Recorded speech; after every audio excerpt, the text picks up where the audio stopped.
RM39 class YouTube channel में आपका हार्दिक स्वागत है। साथियों, इस वक्त की बड़ी अपडेट है कि रीट और सीटेट का स्वरूप बदलेगा। पात्रता परीक्षा अब वरिष्ठ अध्यापक स्कूल लेक्चर के लिए भी होगी। तो एनसीटी की प्राथमिक स्तर की बैठक हुई है। तो साथियों, बड़ी खबर है, ये बड़ी अपडेट है और ये नया बदलाव है नई भर्तियों के लिए। ये संकेत है अभी से। तो इसके बारे में हम आपको जानकारी इस वीडियो में देंगे, लेकिन उससे पहले आप सभी से निवेदन है कि कृपया इस चैनल को लाइक और सब्सक्राइब अवश्य करें। तो देखिए साथियों, इसके अंदर राजधानी नहीं बल्कि समस्त देश भर में निकट भविष्य में कक्षा 9वीं से और 12वीं तक के जो शिक्षक हैं, जिसमें वरिष्ठ अध्यापक और स्कूल लेक्चर, उनके लिए पात्रता परीक्षा यानी टेट लागू की जा रही है और इसके ऊपर मंथन चल रहा है साथियों। तो ये राष्ट्रीय शिक्षा नीति नेशनल एजुकेशन पॉलिसी 2020 है, उसके तहत उसकी अनुपालना में ये बदलाव किए जा रहे हैं। तो अब तक इसमें सिस्टम ये था, जो नियम था वो ये था कि तृतीय श्रेणी जो अध्यापक भर्ती होती थी वो सेंट्रल की हो चाहे राज्य जो चयन बोर्ड है उनके माध्यम से।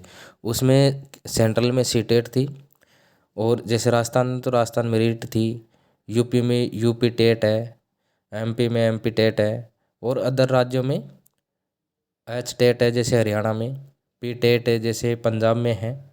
तो उस प्रकार से समस्त राज्यों में टेट का आयोजन किया जाता था और जाता रहा है कि टीचर एबिलिटी टेस्ट ये सबके लिए अनिवार्य था। तृतीय श्रेणी यानी एक कक्षा 1 से और 8वीं तक पढ़ाने वाले जो शिक्षक होते थे उनके लिए।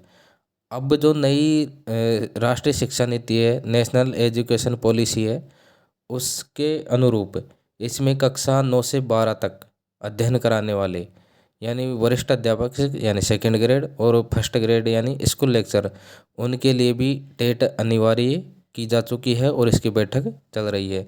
यानी अब तक तो आप यदि वरिष्ठ अध्यापक यानी सेकंड ग्रेड की भर्ती में शामिल होना चाहते हैं या फर्स्ट ग्रेड की में, तो आपको बीएड होना जरूरी थी। बीएड के बाद में आप सीधी भर्ती के अंदर भाग ले सकते थे, लेकिन अब आपको बीएड के साथ में जो टेट है या रीट है या अन्य राज्यों की जो भी है, जिस हिसाब से उनका दायरा बढ़ाएंगे, वो आपको अच्छे नंबरों से पास करना अनिवार्य होगा। उसकी एलिजिबिलिटी आपके पास अनिवार्य है, उसके बाद में ही आप उसके अंदर अप्लाई कर सकते हैं। जैसा अभी जो थर्ड ग्रेड भर्ती होती है राजस्थान के अंदर, जिसमें रेट कंपलसरी है और रेट के अंदर 60% और 55% का जो क्राइटेरिया है, इतने अंक आपको जरूरी है। तो वैसे ही फर्स्ट ग्रेड और सेकंड ग्रेड के लिए भी रेट आवश्यक होगी।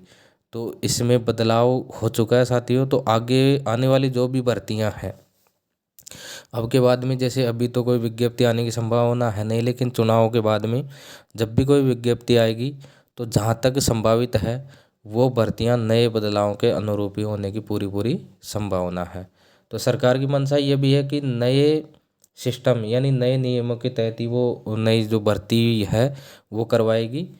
तो इसलिए अब जो भर्तियां होगी उसमें एक तो पात्रता परीक्षा होगी और दूसरी उस भर्ती परीक्षा के लिए मुख्य परीक्षा। तो दो परीक्षाओं से अभ्यर्थियों को गुजरना होगा। तो इसके लिए एनसीटी यानी राष्ट्रीय अध्यापक शिक्षा परिषद जो है, एनसीटी ने इस पर काम भी शुरू कर दिया है और इसकी बैठक हो चुकी है नई दिल्ली के अंदर। और इसमें जो बैठक हुई थी, दिल्ली में महत्वपूर्ण बदलावों पर बैठक हुई थी, उसके अंदर समस्त जो बोर्ड थे, समस्त राज्यों के बोर्ड के जो अधिकारी थे वो शामिल हुए हैं। सेंट्रल वाले जितने भी शैक्षणिक संस्थान हैं वो शामिल हुए हैं। वहाँ मंथन हुआ है और मंथन में ये बात निकल करके आई है कि आगे आने वाली भर्तियों में टेट अनिवार्य किया जाएगा। अब सेंट्रल में सी टेट होगा, अदर राज्यों में जैसे राजस्थान में रीट है तो रीट का दायरा ही बढ़ा देंगे वो, क्योंकि अभी तक तो केवल कक्षा 1 से 8 तक पढ़ाने वाले शिक्षकों के लिए रीट अनिवार्य है। भविष्य के अंदर यानी 1 से 12 तक समस्त जो टीचर लगेंगे शिक्षा विभाग में, उसमें उनके लिए रीट अनिवार्य कर दी जाएगी। तो साथियों, ये अभी की ताज़ा न्यूज़ है और ये महत्वपूर्ण न्यूज़ है जो तैयारी कर रहे हैं उनके लिए। तो बीएड करने वाले अभ्यर्थी उनको एक और परीक्षा से गुजरना होगा, यानी उनको टेट या रीट पास करनी होगी, सीटेट पास करनी होगी यदि वो सेंट्रल का देते हैं।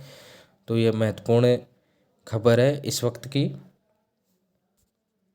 भविष्य के अंदर जो भी भर्तियां होगी, आगे आने वाली भर्तियां हैं, उसमें इन चीज़ों का बहुत प्रभाव पड़ेगा। क्योंकि कई बार ऐसा होता है कि कई लोगों की तैयारी नहीं हो पाती या किसी वजह से पेपर नहीं बैठ पाता या समझ में नहीं आता, और उनके यदि रीट में जो प्राप्तांक हैं वो नहीं आ पाते तो वो फिर जो सीधी भर्ती है उसके अंदर शामिल नहीं हो पाते। जैसे रीट के एग्ज़ाम जो देते हैं, अगर रीट में जिसके 55% या 60% मार्क्स नहीं है तो वो उस भर्ती परीक्षा में नहीं बैठ पाएगा। तो ये बहुत बड़ी, एक तरह से हम मान के चलें कि कठिन परीक्षा हो चुकी है, कि 2 परीक्षाओं से उसको गुजरना पड़ेगा, उसके बाद ही उसको शिक्षक की नौकरी प्राप्त हो सकती है।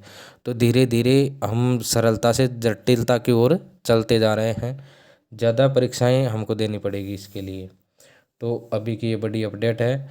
नेशनल एजुकेशन पॉलिसी 2020 जो थी, यानी 2020 जो पॉलिसी थी उसके अनुरूप ये बदलाव किया जा रहा है। तो साथियों, ये बड़ी अपडेट थी। नई अपडेट के साथ में नए वीडियो में फिर से मिलेंगे। नमस्कार।